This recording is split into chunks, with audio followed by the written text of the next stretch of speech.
Anim naman na rehiyon sa bansa na apektuhan ng bagyong Pepito. Brigada Jigo Custodio, ibrigada mo. Brigada Live Report.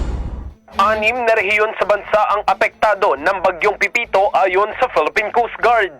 Kabilang dito ang Bicol, Southern Tagalog, Northwestern Luzon, Northeastern Luzon, National Capital Region at Eastern Visayas.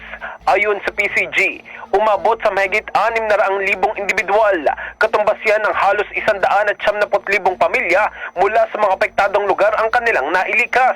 Nag-deploy rin ng PCG ng 7 sasakyang pandagat at mahigit 600 land mobility at surface vehicles upang mapalakas ang humanitarian assistance at disaster response ng pamahalaan. Kaugnay nito, inatasan ni PCG Commandant Admiral Ron Hilgavan ang buong ahensya na magpatuloy sa masinsinang relief efforts para sa komunidad na naapektuhan ng bagyo. In the heart of changing lives, ito si Brigada Jigo Custodio ng 105.1 Brigada News of Manila, the Music News Authority. Brigada Balita Nationwide.